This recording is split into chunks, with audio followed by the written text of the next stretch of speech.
Welcome everybody to the Critical Realism Network webinar series. My name's Timothy Rutzo. I'm a postdoc here at Yale with the Critical Realism Network, and it is my pleasure to welcome you today to our webinar on flourishing, a necessary concept for the social sciences. Joined with me today is Andrew Sayer, Professor of Social Theory and Political Economy at Lancaster University. Andrew has been a long-standing advocate for realism in social science, having written two excellent books on the subject in the forms of Method in Social Science and Realism in Social Science. He has also been a long-standing advocate of the need to reassess the stance of value and ethical neutrality in social science, arguing the need to throw out the fact-value dichotomy. His book, Why Things Matter to People, explores and critiques social science's difficulties in acknowledging that people's relation to the world is one of concern, of sentient beings capable of flourishing and suffering. And unfortunately, social science has taken little interest in these questions, in the kinds of beings people are, the quality of their social relations, the material circumstances, and questions of well-being. And Andrew is here today to talk to some of these things, and we are very excited that he can join us. Now, the format of the webinar today, if this is the first time you are joining us, will be a 30 to 45-minute lecture, followed by an extended question and answer period. One technical note before we start. During the course of the lecture, there'll be a chance to ask questions. In order to do this, you'll need to go to the Questions tab on the GoToWebinar control panel, and you'll be able to type an answer that will come to me. And then at the end of the lecture, I'll pass on your questions to Andrew Sayer. So that's enough from me. Andrew, I'll hand it over to you. Thanks very much, Tim. Thank you. And hello and good afternoon, everyone, from a wet and windy Lancaster, England. And it's a pleasure and a privilege to be asked to do this. I've never done a webinar before, and insofar as I've talked to people about this topic, there have been few occasions when I've done so to a North American audience. So I'm intrigued to find out how the arguments will play. And as Tim said, it's based upon a book I did a few years back, Why Things Matter to People. And also there's a lot of a previous book on class, the moral significance of class, in this as well. And it raises not only issues about flourishing, well-being, but issues about values in social science, how we understand ethical life, and so on, and the relation between positive thinking or thought and normative thought. So I'm going to be talking about a range of background issues to all this, and at the end coming back to saying a bit more about flourishing. And I guess that word flourishing is not a word you see often in a social science context. If you think about how if we use that word, how we use it, we don't use it very often. We might say an animal or a baby is failing to flourish, or we might say of a city that it had a flourishing art scene. There's lots going on, it's active, it's lively, it's diverse, and so on. And those meanings are precisely the ones that I'll be coming back to towards the end. But I wanted to start with a couple of statements from two philosophers. First, English philosopher Mary Midgley. You cannot have a plant or an animal without certain quite definite things being good or bad for it. The implication being, I want to argue, is that if we are not getting a clear idea of whether somebody's or some group is flourishing or suffering, and they can do so in innumerable ways, then we're not getting much information about them. We don't know much about them if we don't have a clue, or very little about, if we know very little about whether they're flourishing or suffering. And as Lisa Tessman, American feminist philosopher, says, without some notion of what is a greater rather than a lesser degree of flourishing, or, put differently, a better rather than a worse sort of life, one would not have any basis for objecting to oppression. One would not struggle for social change if one did not believe changes to be for the good. And actually, I'd put it more strongly than that. One wouldn't know what oppression was without some notion of well-being, flourishing, and suffering. Okay, so a lot of this, what I'm talking about, was prompted by a certain kind of frustration with a lot of things that I read in social science. I often felt that what sociologists in particular were saying was giving rather alienated models of social life, a rather alienating view of social life. And I often think, are they talking about people? Are they like these beings which they're describing? And particularly in European sociology, post-structuralism has been very prominent and popular. And while I think it does have some definite contributions, I also often feel that it produces a disturbingly dehumanized view of social life, of an alienated view. So to correct that, we need to think about things like this. We are beings who are vulnerable, not just capable, we're vulnerable and needy. And when we say we're social beings, it doesn't just mean we happen to live together and do things together. It means that we are physically and psychologically dependent on others for our very existence. None of us would be here if we hadn't been cared for. So care is an absolute universal need. You don't progress past a few hours from birth without it, at the most. So we are dependent social beings, deeply dependent on others. And as some years ago, feminist authors argued, dependence isn't necessarily bad. We have to recognize that there are necessary forms of dependence, good forms of dependence, or they can be good if we're cared for well, for example. And to be a living being is always to be in between states of being which are passing away, which may include various forms of suffering and flourishing, and new ones coming forward, as it were, of lack and desire and yearning and so on, and various states of fulfillment, satiation, or not, more suffering, new kinds of suffering, new kinds of flourishing, complex mixes of those. And we're always positioned between the past and the future, which is open and could be either way, good or bad. And so our relationship to the world is one of concern or care. We are deeply evaluative beings, as Margaret Archer and the realist sociologists argued. Life itself is normative. You think of the questions which matter to us.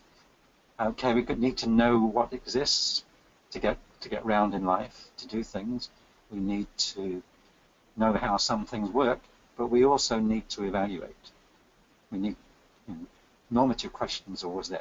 What shall I do? How shall I handle this situation? What shall I do for the best? So, social life is deeply normative. But here we run into this long-standing obstacle, been around for at least a century and a half or more. The fact-value family of dualisms, which are kind of mutually reinforcing. And of course, as I'm sure you'll know, these have been attacked, deconstructed, shown to be gendered, masculine on the fact side, feminine on the value side, and so on. And they're not just differences. There are differences between, factual statements and value statements, but also there's a missing middle. There's things in between all of these things. There's emotional reason, for example, and there's reasonable emotion. But all these distinctions are kind of reinforced by an institutional division between different kinds of discipline. And I'm an advocate of post-disciplinary studies, and it's not the problem isn't just that social science is fragmented into economics and politics and sociology and so on, but it's fragmented into disciplines which try to be positive in the sense of descriptive and explanatory, and try to avoid being normative, being evaluative, and disciplines which, like political theory and moral philosophy, do make judgments, and they're all about judgments we make. And it's possible to get a social science degree in Britain, and I don't know about the US, without ever doing any courses on normative thinking. Okay, so what has happened also with that institutionalized division, we've seen a gradual attempt, failed attempt actually, only partially successful, to expel values from social science. And as Roy Bashgar, the critical realist philosopher, argues, what we don't notice is that on the flip side of that, there's a tendency to see values as increasingly irrational or irrational. And if you look at the dominant views of values in sociology, one is the emotivist or subjectivist, what is sneeringly called by philosophers the boo hooray theory of value, you know, inequality, boo, bad, and community, good. And it's just a subjective feeling. We have an emotional response, which is positive or negative. And that's it. That's what values are, this kind of subjective emotional response. But we also have another view of, which is very important in sociology, of values, which is the conventionalist ones. Values as culturally constructed. And one can understand this. It's just as the subjective view of values has an element of truth in it. Yes, they are subjective and we feel them. The conventionalist one has a certain amount of truth in it as well, in that we realize that different societies may have different values, they have different norms and conventions and so on. But, you know, if you think of a situation in which somebody were to punch you or insult you, what would you say to them? You know, would you say, look, personally, subjectively, I just don't like that. Sorry. Please don't do it. I don't like it. Or would you say, look, please don't do that. Don't you know it's culturally constructed as wrong around here? It's not one of our norms. It transgresses our norms. Well, no, of course you wouldn't. You'd say, don't do it because it harms me. And this is a different conception of values, which is implicit, at least, in a lot of social science. And it's based upon harm or flourishing on the positive side. And to use the Aristotelian terms, eudaimonistic. That is to do with well-being, related to well-being. And there is an element of this conception of values in social science. It'd be surprising if we could do without it, actually. When sociologists use words like, or social scientists use words like, racist, humiliating, stigmatizing, abusive, or possibly empowering, something like that. And I would say the last of these is the one that we should pay most attention to. Okay.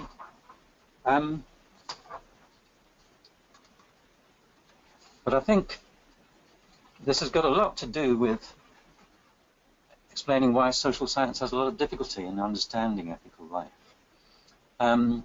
Values are seen as irrational. Remember those dualisms? As irrational or even irrational.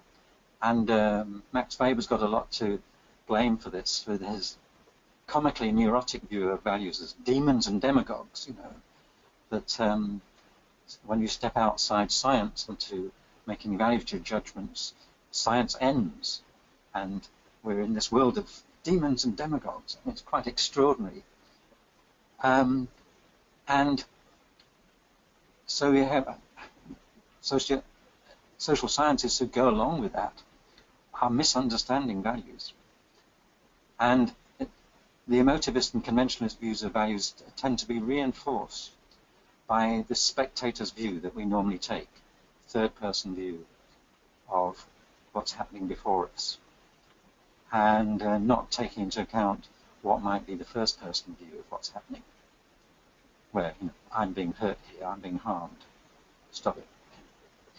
Okay, and there's this fear of being normative, and within more conventional social science, more positivistic social science, that's a fear of being value-laden, you know, because values can only distort, and so on. But there's also a post-structuralist kind of variant where it's normativity is understood as normalizing, telling other people what they must do, restricting them, which must be a bad thing, apparently. And both of them tend to reduce normativity to oughts. You must do this, you should do that.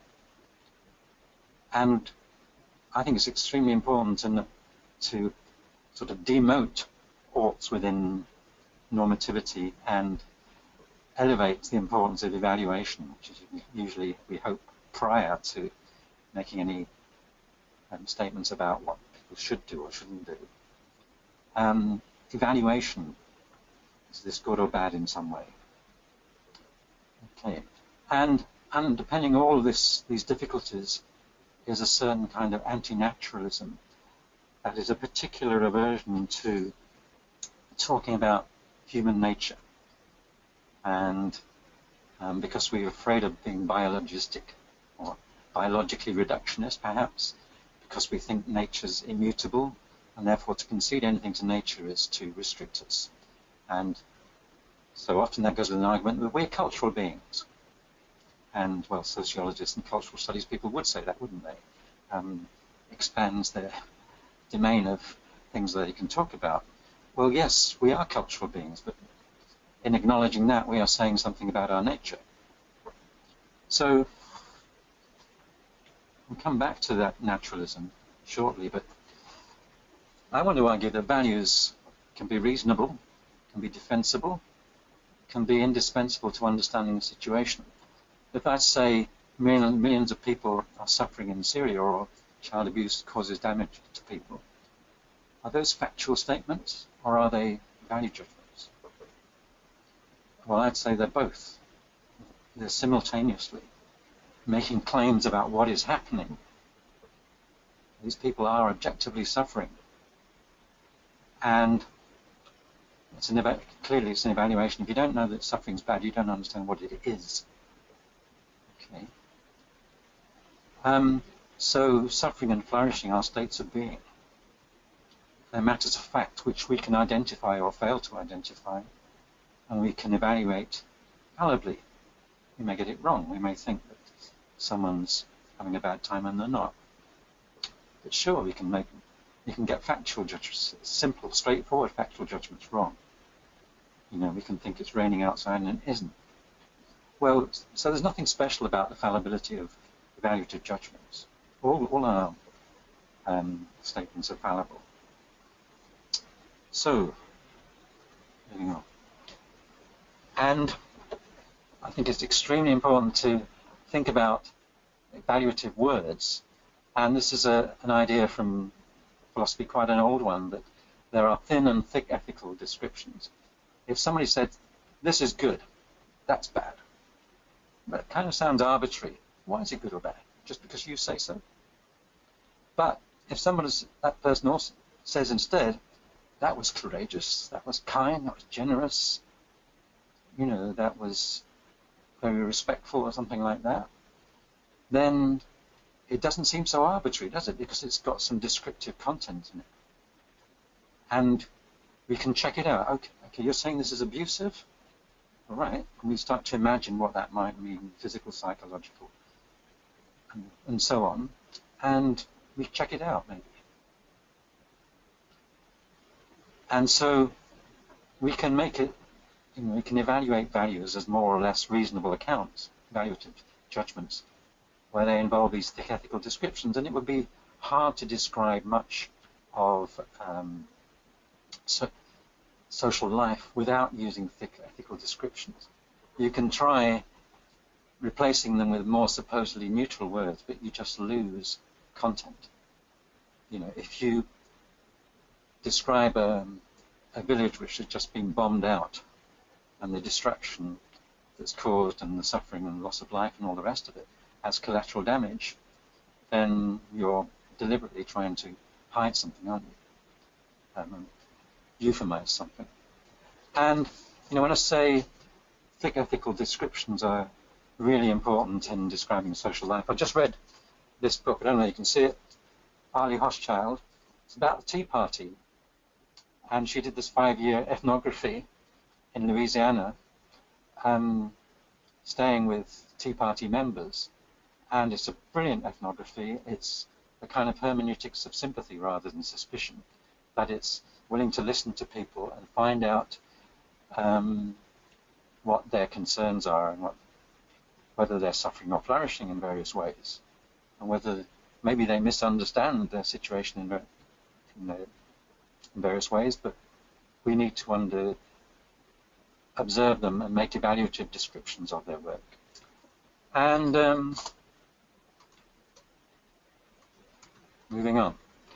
One of the things, though, one more blockage, is a kind of peculiar situation where the kind of on the positivist side, the conservative side, if you like, traditional side, you get people saying social science should strive to exclude values, maybe can't do it completely, in order to be objective. Okay. And then the radicals reply, but you can't get away from values. We've all got values, you've got values, I've got them. And so we can't be objective. And I think that riposte is hopeless, because it shares the same mistake as the first one, which is that objectivity and values cannot possibly mix.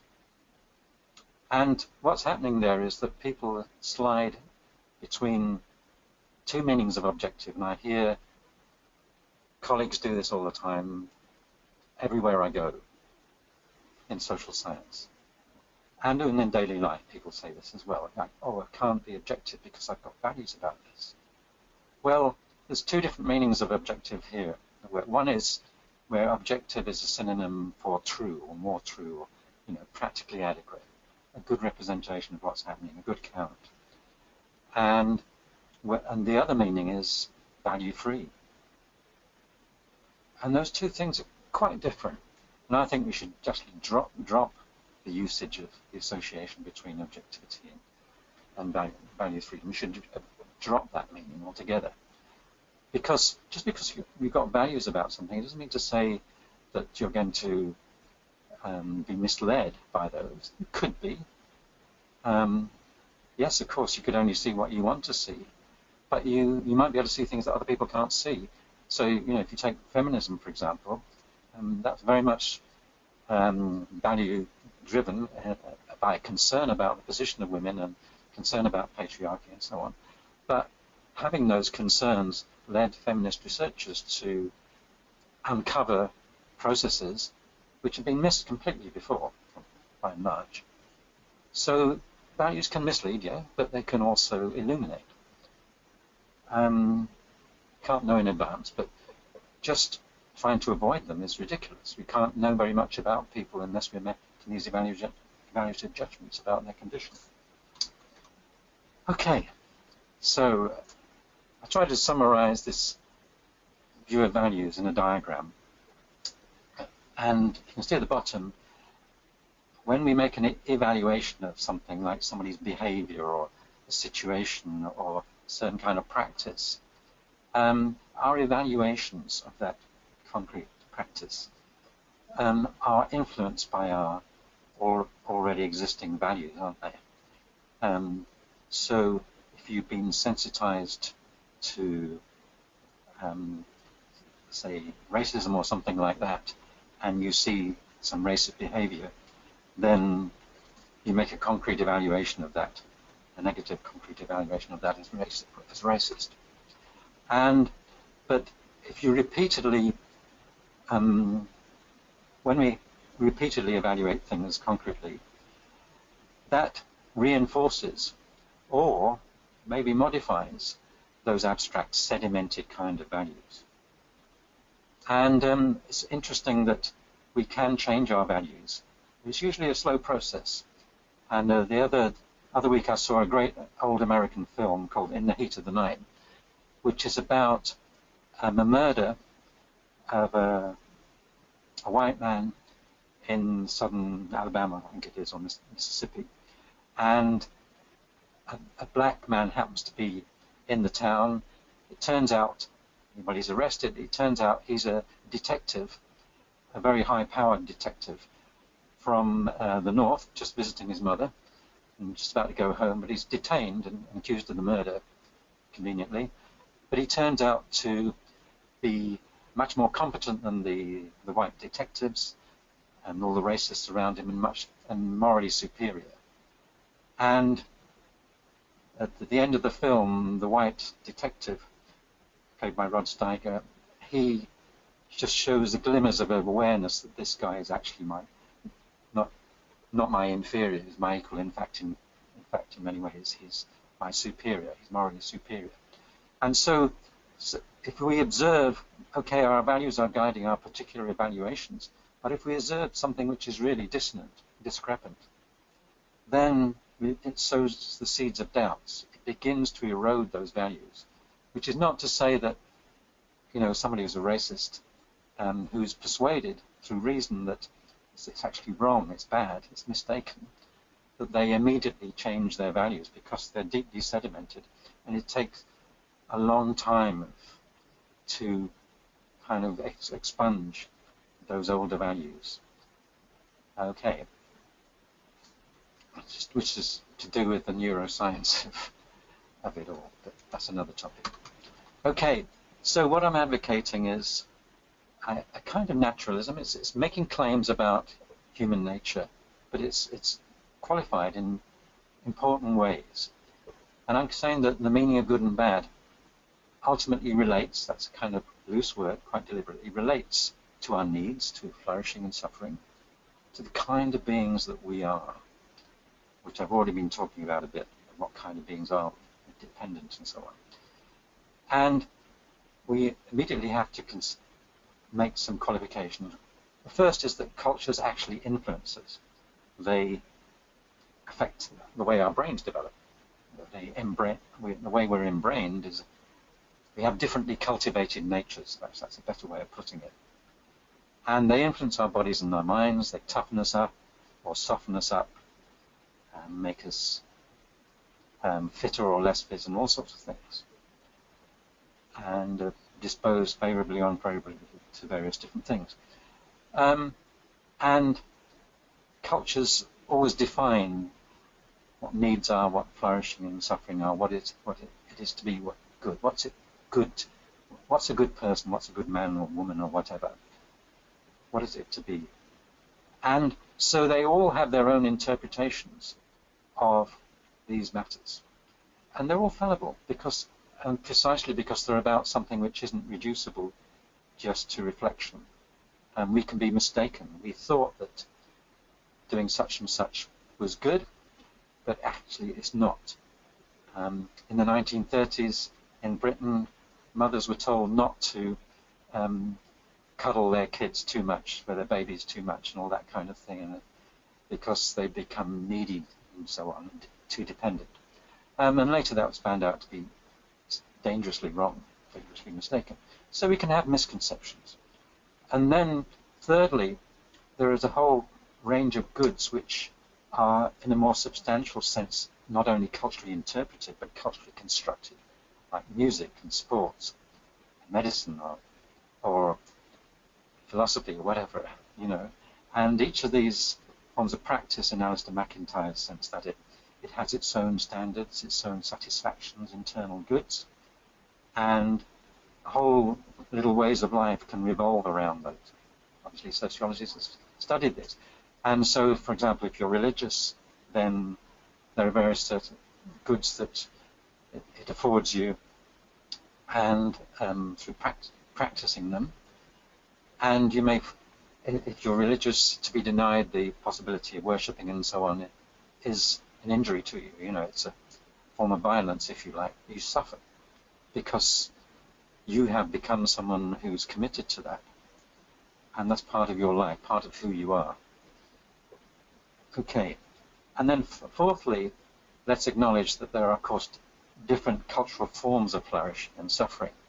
And one of the nice things about intercultural change in a positive way is that we can borrow and say, oh, that looks good. We can do that. We can adopt that kind of dancing or whatever, incorporate it into our culture or something. So there are different forms of flourishing. So what this is not a relativist point of view, obviously. It's not saying, well, what's good or bad, it's just depends upon your point of view. It's saying, no, it is objective, but it's pluralist. There's more than one way of flourishing. Okay, and cultural variety means lots of different ways, but it doesn't mean that every culture is equally good.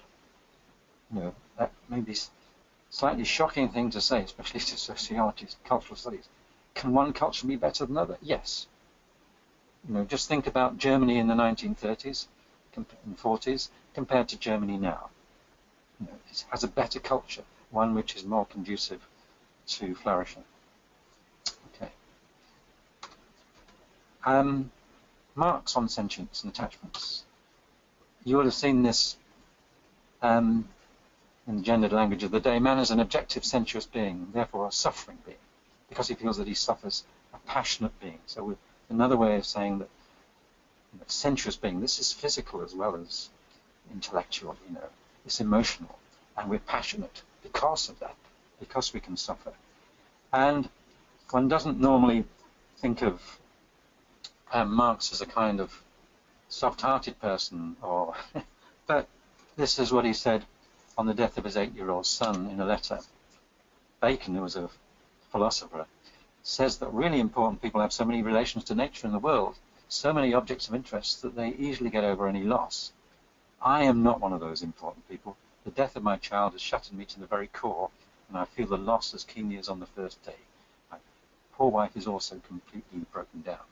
So we are social beings, partly in the sense that we form these attachments, not just any old social relations, but attachments, so that the other person whose departure leaves us bereaved is part of who we are as well. We are relational beings. Okay. Just a moment. Okay, come back to flourishing then. This is summarizing. We're capable but vulnerable. We can flourish or suffer, but we also develop concerns about things, attachments to things. You think of, how would you describe yourself? Who am I?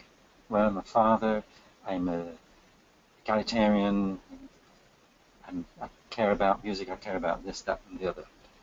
These are my concerns and my attachments, and my flourishing depends upon the flourishing of those attachments. So, you ask a friend, how are you? On the face of it, it sounds like a purely factual question. What is the case here? But it's also clearly an evaluative one. How are you? Are you and your concerns going all right? If your friend is a political activist and they just lost the election, and they say, no, I was really depressed by the election. No, I feel awful about it. So we are beings, as Margaret Archer said, who have concerns, and our flourishing depends upon what happens to those concerns and commitments. It's not just preferences like different kinds of coffee or something like that. We're committed to these. And our relationship to the world is one of concern, and I think it's important that social science doesn't forget that. Otherwise you get these kind of alienated depictions. And it's particularly, we're evaluative in relation to how people treat one another.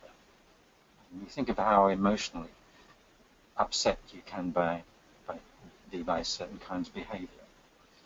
And this responsiveness operates on a number of levels. There's a kind of intellectual level, but before that, literally before that, in terms of time, we have emotional responses. Oh my God, that was terrible.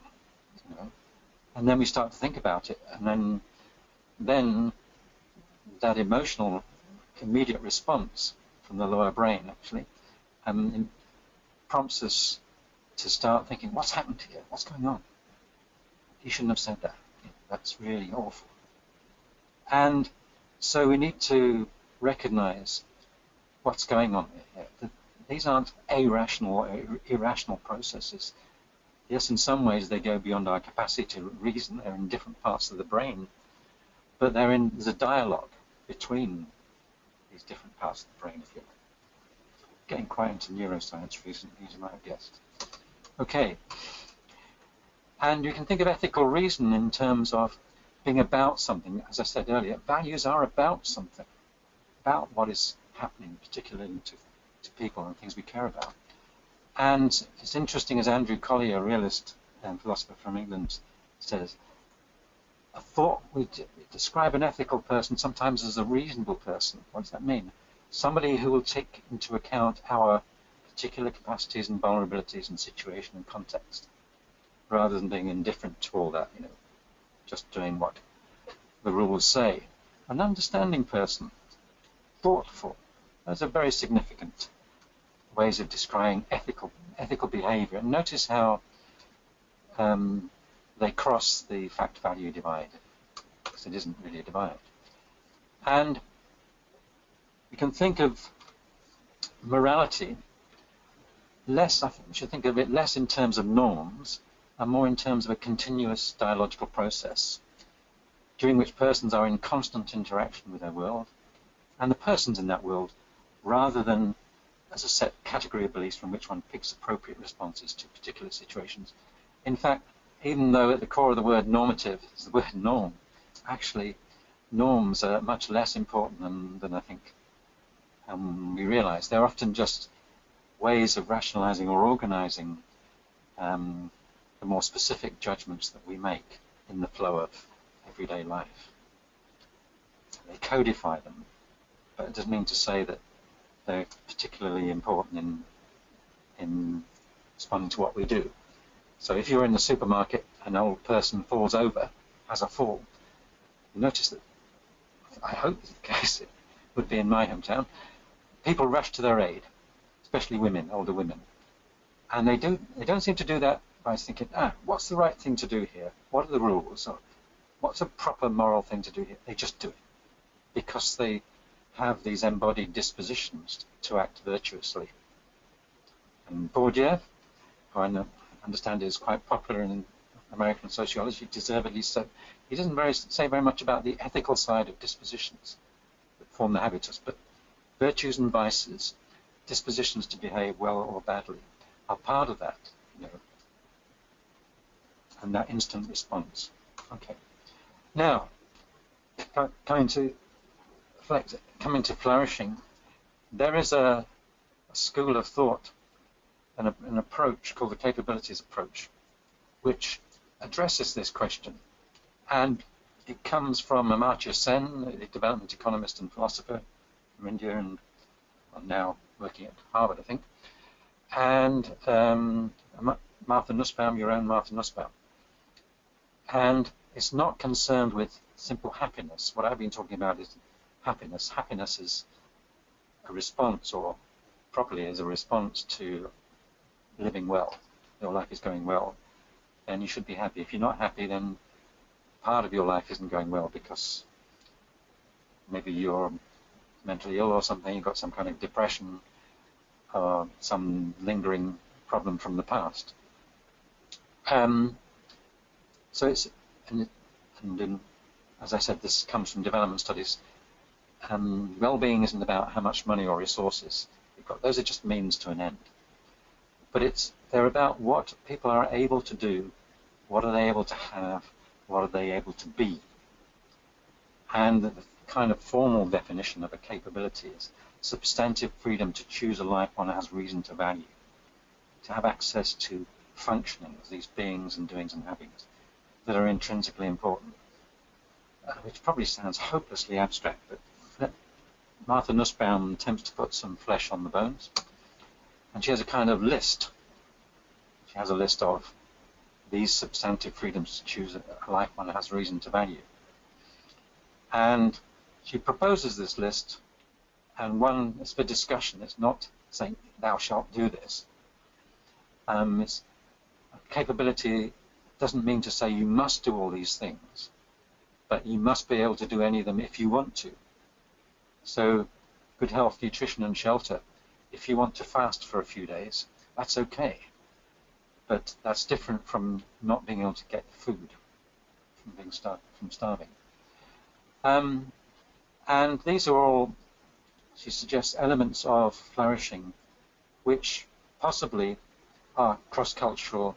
She claims that, I'm sure it's right, that the list is developed through conversations with people in a number of different societies. And all of these are important for our well-being. This is kind of neo-Aristotelian approach, that well-being is something objective, and it's these are things which we can't trade off against one another. Would we trade off health for being able to participate in the political life of the community if we want to? Well, it doesn't really work like that. You need to be both healthy. At least get above a certain threshold as regards health. And if you want to participate in political life of the community, then however healthy you are, if you can't participate in the life of the community, then you haven't got that well-being. But you may be, if you ask about people about well-being, what is well-being? That's a really difficult question. Give me a few hours and then still not sure. And I think the difficulty is that it's easier to think of ill-being. Okay, you don't want to be in pain, you don't want to be abused, and all the rest of it. You don't want to be exploited. Yeah, that we don't. But then there are other things, and you may say, well, I'm not sure whether that would be well-being. I mean, we all spend our lives, speak for myself, trying to work out what is well-being and how to live well. But we should be aware of the all-or-nothing fallacy, as I call it, where people say, well, we don't know everything about well-being, so we shouldn't talk about it. Well, it doesn't mean to say we don't know anything about well-being. We do know some very important things about well-being, for example, about children's well-being and about adults as well. And we shouldn't be afraid to talk about these. And we should be prepared to revise them, obviously. They're fallible. But we do know something, otherwise we wouldn't be here, would we? We wouldn't have survived. So, to finish,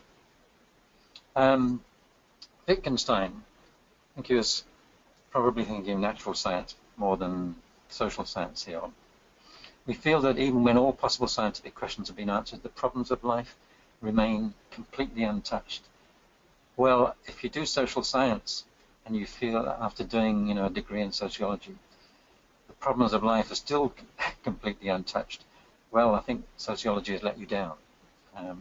Because on the contrary, we can begin to understand these questions if we engage with people as social sentient beings, okay, and having this relation to the world of concern. But it involves overcoming this divide between an apparently purely positive, descriptive, explanatory way of thinking and a normative, evaluative way of thinking. So, I'll stop there. Okay? Terrific. Thanks, Andrew. No, thank you. That was really interesting. So just a reminder to people out there that you can ask questions, but in order to do so, you'll need to go to the GoToWebinar control panel, and you'll need to find the drop-down box labeled questions and then type your answers in there. And while a few more questions come in, I'm going to ask a few questions of my own, Andrew. And this is the flip side of what we've been talking about now, and that's the question of critique and critical sociology. How do you see the place of critical sociology alongside, this sort of the questions of human flourishing? Well, it's an essential part of it. I mean, I don't think we can understand the world without being critical. It shouldn't be a special division within social science, now we're going to do some critical social science. Well, I don't think we can do it without being critical, but the word critical covers a lot of things. It's not just being skeptical. That's just a general intellectual virtue. Of course we should be skeptical. And it's not about being partisan. I'm on the side of the working class, women, or whatever. Because partisanship is sort of arbitrary. Why on the side of those groups? Why not on the side of the white supremacists, for example? So one needs to decide, insofar as one supports any group, well, is it warranted? But it's also critique should always be denaturalizing. That is, in the sense of countering the tendency, the temptation to treat things which are actually culturally specific as natural. Well, she's a woman, therefore she would do that, wouldn't she? Because that's in the women's nature. It has to counter that very tempting line of reasoning, and that's one thing that a lot of social science does very well. But I think also it's more than just show that these things are culturally mediated and can maybe culturally constructed. It's got to deal with this flourishing and suffering as well, and it already does it to some extent. It's interesting that I think in sociology there are certain things which are subject to the kind of eudaimonistic form of criticism. There's racism, there's sexism, there's ableism, there's ageism, and so on. They're all criticizing vices, if you like. It's interesting that on the other side of this institutional positive normative divide, philosophers don't talk about vices very much. They talk about virtues, gratitude, and benevolence, and so on. And they don't know much about the social world in terms of how it's organized because of this ridiculous split, fragmentation of social thought. And the social scientists return the compliment or the insult by not really understanding very much about normativity. So it's a long answer, Tim, but critique has a number of levels, which includes things like pointing out contradictions and inconsistencies, as Marxists famously do, for example, but also it's about criticizing and identifying avoidable suffering, restricted flourishing. I think you've just on that point, you've mentioned in a couple of articles I could be wrong here, but the need to identify particular structures which inhibit flourishing. Yeah. Yeah. Absolutely. Obviously, class and race and gender do. Yeah, I think this raises an interesting question, and somebody raises this as well. It's the question of, I suppose, of the sort of baseline of human nature, whether we're nice and good at our core, or whether there is that nasty evil side to us, as it were, and whether or what we make of people who appear to have a need to hate, or a need to be dominated, or some sort of inner desire to be inner desire for fascism, as some people have put it. I was just curious, how do you approach this sort of problem, as it were? Okay, good question. Yes, we are capable of being nice and good and evil and nasty and horrendous. Probably more than any other, but surely more than any other species, we're capable of evil. And we have to recognize both sides and not pretend that we don't have evil thoughts and things like that. That's important. But being friendly, being benevolent, being caring, and all those things are different from being callous and hostile and violent and so on. Because not only do those latter things harm other people, in a way they harm us. How can you enjoy friendship if you're continually hostile and abusive to others? You'll be deprived of that good. And there is a direct, in general, we have kind of a compass, but it's a faulty compass, which in general will point us towards the good rather than the bad, and be averse to the bad rather than the good. But it can easily go wrong, and someone who's been abused in their early childhood in particular,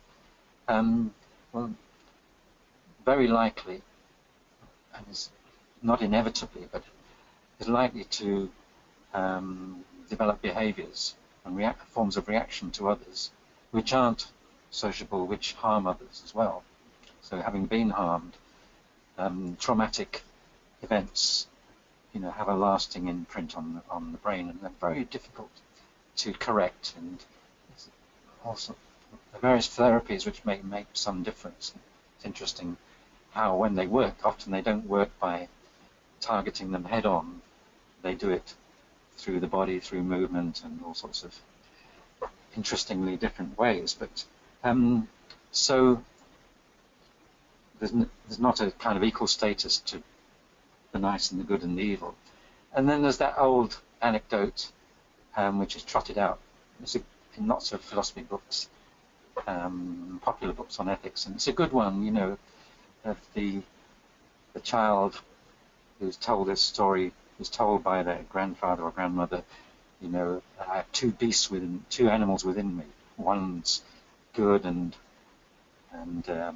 benevolent and all the rest of it, and the other's evil and violent and all the rest. And there's a constant struggle between them. And the child says, well, which one wins?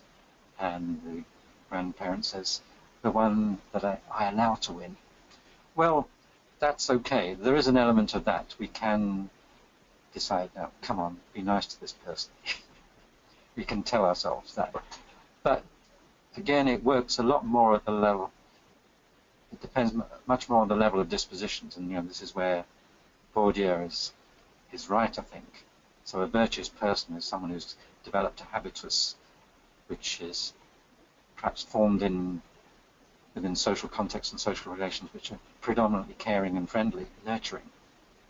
And you know, how do we respond to a hater, someone who's a horrible, violent person? They have some responsibility, just as we have.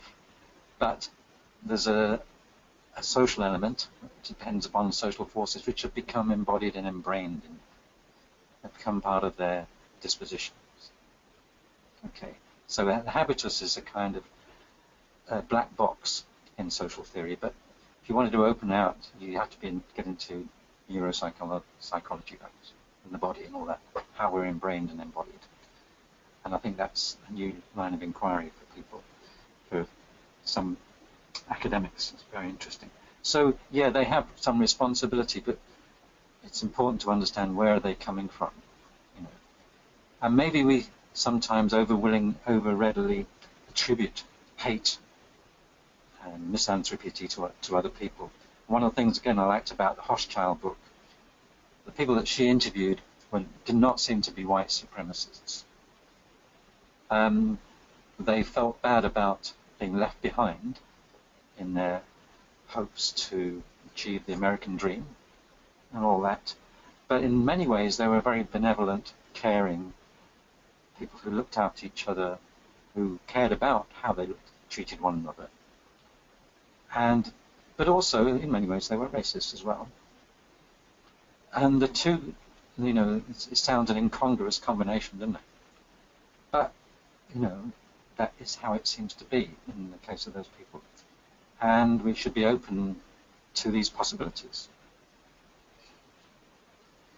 I mean, this raises a question that a few people have been, I think, wanting to hear more from you on, and this is the sort of question of evaluating, I suppose, evaluating cultures at the end of the day, and the question of, I suppose, how we both account for different cultural views of well-being, and given the sort of complexity and this sort of mixed nature of most sort of cultural systems and cultural accounts of well-being, how we, as social science and as people, go about the process of evaluation.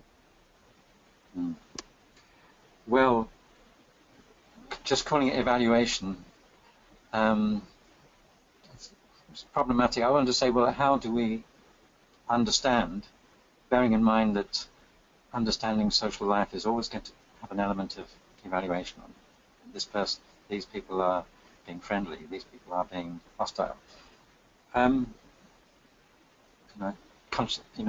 Just doing a seminar yesterday, graduate seminar on post-colonialism and British imperialism, and so there's been, all the horrific ways in which evaluations of other cultures can go wrong, and it's quite, it's a shocking history. So, these if you're going to make any evaluations, they have to be preceded by talking with people, talking to people, participant observation. Just as Ali Hochschild lived with those people, or at least visited them for lengthy periods in the Deep South in Louisiana, and being open to them and not rushing to judgment. but one can't avoid judgment at all. One has little judgments, perhaps, and but one needs to check them out continually and be skeptical about your own conclusions, doubt the self, before you can make judgments, and judge your own culture before you judge others, obviously. But they're interdependent, usually. I suppose, I mean, this also carries on to the sort of next question, is that it seems, I mean, social science, sociology probably in particular, is positioned in a very unique way insofar as it is based in this process of understanding, of going into communities. I was curious, in terms of the sort of next component of that, in terms of public sociology, or the relationship between the sociologist and their informants, the lay world, whatever we might want to call that, the people who aren't sociologists.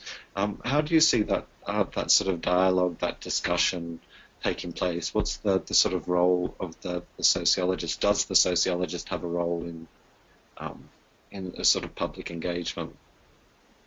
Okay, well, they do.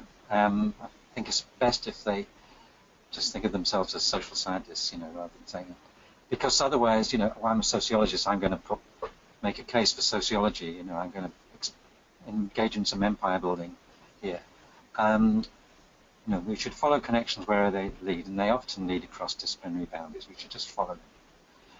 Okay, but to be a public intellectual, well, the word intellectual doesn't play particularly well in Britain, but not like in France, but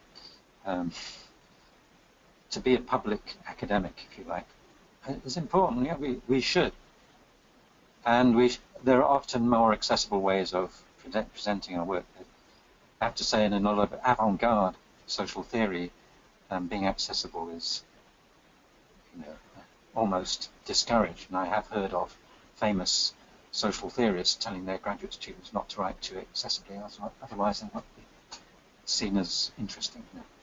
But that's ridiculous. And we owe taxpayer, actually I do think that, we owe the taxpayer something back.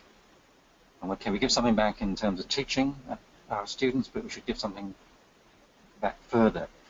And I tried to do some public sociology in my last book, which is after the one I've been talking about, why we can't afford the rich. In other words, is this okay? Which is okay, by the way. Okay, I'll ignore it, can I? Yeah, we should. I mean, Hochschild, I think, is a good public sociologist.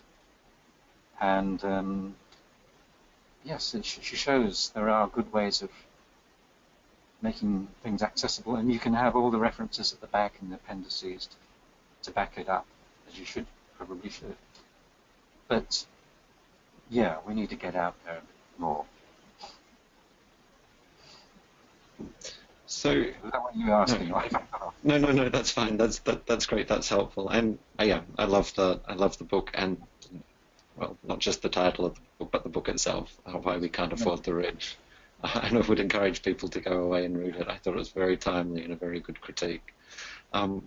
One question which has come in, which is sort of a more definitional sort of aspect, is about how you define the concept of values, and I suppose the relationship between values and virtues and norms and ideals and ends and evaluative criteria. Virtues and what else was there? Ideals, norms, ends, and evaluative criteria. Well, I suppose I tend to think of values as closer to deep-seated attitudes and dispositions, and virtues are the specific, or vices are the specific dispositions which are related to those sort of deeply sedimented value attitudes, whatever. And ideals are, well, ideals, they're what we think they should be. I'm sure there will be some philosophers who've unpacked it further. But when we're thinking about ethical life, I think we've got to think about a number of things. By ethical life, I just mean the ethical quality, a dimension of everyday life. There are norms, obviously. There are also these dispositions, these virtues and vices. There are narratives. There's stories of heroism and the opposite. There are role models and all the rest of it. And all of these interact and play into one another. And so when people act ethically, they may know what they're doing. They may know, right, yes, I'm helping this person who just had a fall in the supermarket. They know this is the right thing to do. But there's more to it than that. And, so it's multidimensional, it's messy. And I'm wary of reductionist theories of ethics. So there's one principle, categorical imperative or whatever. And that's bizarre. We are complex, multi-layered beings. We exist on a number of levels, biological and social and cognitive and all the rest of it. And all these things interact. And so, one of the findings in moral psychology is that they do these experiments where they get subjects to respond to a situation, but before that encounter with somebody, they make sure something good happens to them. And then they find out how that affects their behavior, as opposed to a control group who first have something bad happen, something a bit unpleasant happen to them. And the ones who've just had something nice happen to them, somebody's given them some money or made a friendly gesture to them, or tend to behave more virtuously than those who've had something bad happen to them. So in other words, put it more simply, if you're in a good mood, you're more likely to treat people well than if you're in a bad mood. Now, philosophers don't like that kind of thing. We should be better. We should rise above that kind of thing. We should just do the right thing. Well, yeah, of course we should. And the fact that we sometimes think that, just because I'm having a bad day, I got out of bed the wrong side, doesn't mean to say I can be rude to people. I must try and be nice to my partner or whatever. Yeah, but it does have an effect. And I think it's important that we recognize that these sub-rational things have an effect, if you like, because then maybe we can arrange things so that people will behave better. So one of the things you notice in university departments that if it's stereotyping, but if a male member of the department is organizing a visiting speaker or something, then it's pretty sort of perfunctory, functional event.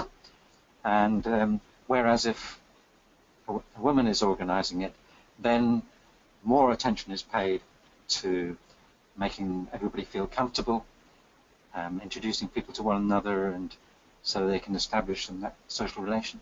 And then they find that actually there's likely to be a better quality of discussion in the second case, because people don't feel so afraid, insecure, and they're not so willing to, they can handle difficult questions a bit more easily because they don't see themselves so threatening. And okay, men can learn to behave that. There's nothing natural about that. It's culturally produced, obviously. But being aware of these other levels which are involved in ethical behavior can maybe help us organize practices in a way which is conducive to better behavior.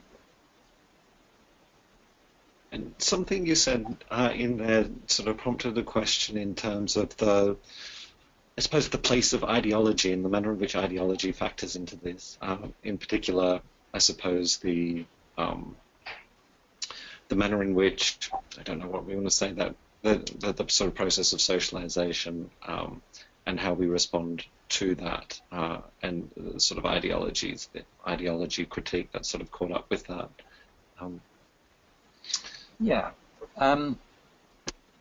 Ideology is a notoriously ambiguous word and used in many different ways. I'm going to assume that ideology is understood as a pejorative term. But it's a general way of understanding, yeah. but it's also problematic in some ways. It's misleading. It's erroneous. And yes, they're all around us. We never escape from them. As soon as we discover and remedy one, another one is likely to come up. But in the class yesterday on post-colonialism, I was trying to explain the origins of racist beliefs and ideologies with the rise of colonialism and slavery and so on. And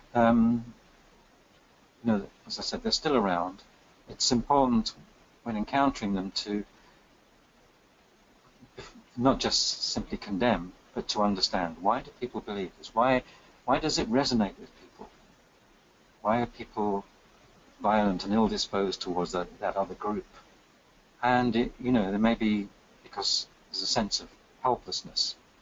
And so Martha Nussbaum's latest book about violence and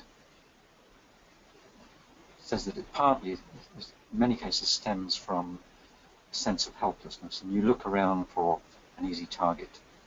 Well, an ideology provides you with some targets, if you like. It says that's where the problem is. So is that okay? Is that what I think that's good. Just building off of this, we were discussing this before, just the webinar, and this is the sort of question around, I suppose, the post-structuralism in general. And you've been quite critical of post-structuralism. I was hoping you might just sort of say a few things about that. It's not disconnected to this issue either, in terms of, well, particularly Foucault and the prevalence of power and power relations and the like, as well as the sort of discursive aspects of post-structuralism. Yeah, can I just say first that there are positive things, and I think the things which I appreciate are the kind of provocations to think more about, say, power in terms of something which is dispersed and relational rather than something which is contained and possessed, and the microphysics of power, all those kinds of things. I think those are really important ideas. I think Foucault on neoliberalism was extraordinarily prescient and admirable for that, and so on. But also it frustrates the hell out of me. In that, I think most of all is what's been called its crypto-normativity. So people are constituted through discourse. Well, it's an exaggeration, obviously. They're constructed through social relations. That's an exaggeration as well. They're partially constructed through power and so on. But there's no differentiation between something which enables people to suffer or to flourish. So these forms of power, they could be democratic or they could be authoritarian, but they're just forms of power. And some forms of normativity are actually beneficial. We have a highway code. I presume you have that in the US as well, a code of how you're supposed to behave on the roads. Which side of the road do you drive on? What do you do at a red light? It's restrictive, it's normalizing, but it's good. It enables us to flourish. Okay, so unless we know whether a certain form of power is empowering and positive and enables people to flourish, we don't know much about what's going on or not. And Foucault does usefully say power isn't just destructive, it's constructive, which it is. It's both. But then notice the ambiguity. You can construct something which is really oppressive, or you can construct something which is enabling, or you can destroy something which is really oppressive. So it still, as Habermas said, crypto-normative. And in being crypto-normative, it's crypto-descriptive. The descriptions are so thin, and also because they're kind of dehumanized. It's reluctant to attribute any properties to people beyond those which can be shown to come from some discursive practices and so on. Well, they are very important discursive practices, but for them to work, we must be susceptible to them. So the walls around me are not susceptible to socialization. What is it about us which makes us susceptible to subjectivation, to discourses? Must be something. And yes, there are other species which have cultures, but lots of them don't seem to have cultures, you know. So there must be something about us. What is it, and what is the nature-culture interaction? It's very complicated, multi-level, but I think Foucault and so on have been popular partly because they fit with a kind of culturalist sociological imperialism. Everything can be explained in terms of discourses, cultures, sociology, and then, you know, medicine is medicalizing. Well, so what? That'd be good. I wouldn't be here if I hadn't been medicalized in certain ways. Okay. No, that's helpful, thanks. Just to, I mean, I suppose to build off of this slightly in a different direction, and this is the sort of question of post-disciplinary or post-disciplinarity.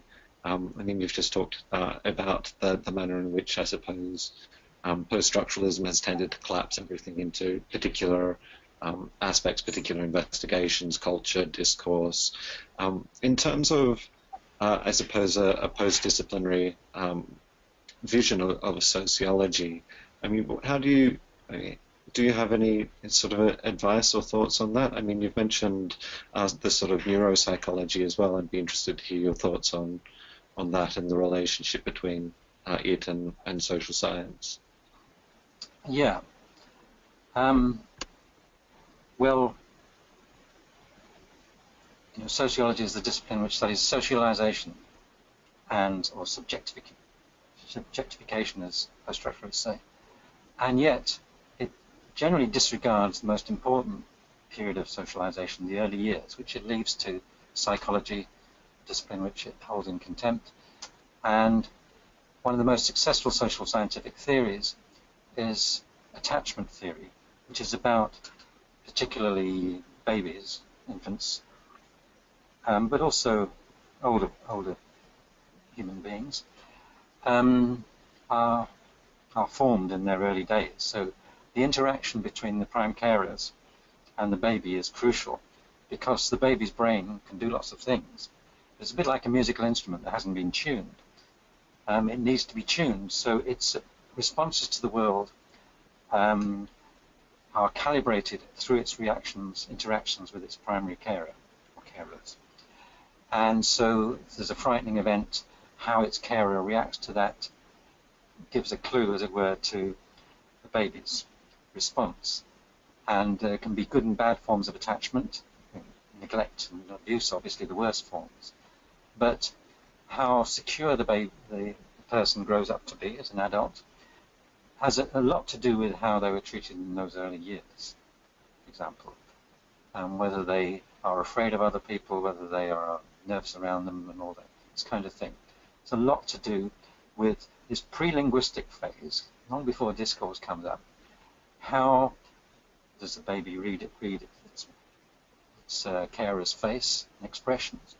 And there's a very interesting work done by somebody called Stephen Porges at University of North Carolina on the links between the brain, the heart, and social interaction. And in the womb, as the baby develops, a bit of the brain migrates from the head to the heart. It's linked by the vagus nerve, and part of the brain from which this vagus nerve receives and sends signals to and from the heart is also connected to the middle ear and to the eyes and facial expressions, facial muscles. And when we see someone who's hostile, we're social animals. We have to check people out. Are they safe? Are they hostile? And we're already programmed to do that. So when the baby or an adult sees a hostile face, they can see it in the smile. They don't have to think of this. Is all before any, not at the level of thinking. What that does is trigger a fight or flight response. It makes the heart rate go up, so that the blood is pumped to the major muscles for fight and flight, and it makes the inner ear screen out a lot of noise. Sorry, it sort of, let me back up a bit. If it's the opposite case, that the face is warm and friendly and smiling, then this is picked up subconsciously by the baby. It slows its heart rate down. It relaxes. Also, interestingly, its middle ear muscles adjust so that they listen to the voice. They hear the voice, and especially if it's a prosodic up and down voice, that's friendly, not a harsh, aggressive voice. Okay, if it's a up and down and friendly, then their own ear filters out the background noise so they can hear what the person is saying, even if they can't understand it, which they can't at that age. So we are deeply social beings. We think of other social beings checking out whether other members of the species are violent or not, friend or foe. It's extremely important. This happens, and the prime carer helps the baby, as it were, say, oh, this is nice. This isn't it nice? Oh dear, we better move away. This is not safe. But you're going to be all right. I'm going to hold you. I'm going to look after you. So we are socialized in this kind of way, this pre-linguistic way, which affects the kind of people we being, affects our habitus. So. No, I think that's really interesting, and I suppose it starts to broaden the. I can see why you like the term social science rather than sociology, because it brings in aspects of psychology, of emotions, of just the embodied aspect of social existence. And I think habitus really gets at that in a way, which makes Bourdieu sort of very productive. Now, just because we've touched on Bourdieu, I suppose this is one of my standard questions, because Bourdieu is so controversial, particularly amongst a number of critical realists. Uncontroversial. Yes, Bourdieu being controversial amongst critical realists. I know you. I'm just curious what your. He's uncontroversial or controversial? No, the opposite. Controversial. And I mean, I was just wondering how you weigh in on this debate and where you see the sort of productive aspects of Bourdieu, and I suppose the other side of that, the points at which he needs to be pushed or critiqued. Yeah. Well, I mean, first of all, he's controversial generally because he does tend to downplay a lot the power of reflexivity and reflection, reasoning that everybody has. And okay, he says he's bending the stick, when the stick is bent one way to straighten it, you've got to bend it the other way. But he does downplay it a lot, too much. But he's then controversial in another way with critical realists in particular, because sometimes he appears to collapse structure and agency into one. That he's been accused of making no distinction between social forces impinging on us and our actions. And as Margaret Archer said, the only way you can be reflexive is if you can kind of step back from those social conditions which are influencing you and say, right, what am I going to do here? And there invariably are options, It's not just one thing that we can, and only one thing that we can do. And she accuses him of using this concept of habitus to collapse structure and agency together. And I don't think you have to interpret him like that. In fact, he has this concept of field. It's the context in which people's actions and practices are located. And the field is relational. So, the university field, the students and the academics are different status, and the relations between them, and the support staff and so on. And they have different statuses and the rest of it. And what any person can do can only be understood in relation to their position within this field of relations. Sure. Well, I think that's just basically talking about structure. It is still possible for people in the field, as we're always in fields somewhere, some kind of social field, to say, well, how am I going to react to this? Okay, we can just go with the flow sometimes, but we are often making little judgments. And indeed, to go with the flow, we do need to be skilled. And if things are going wrong, we need to make a correction. It requires a bit of reflexivity. So I think there is implicitly at least, a structure-agency distinction. within Bourdieu, which creates room for reflexivity. He just has to allow that. So, you know, I think he's a critical realist, as most people are in their daily lives, if not their professed academic beliefs.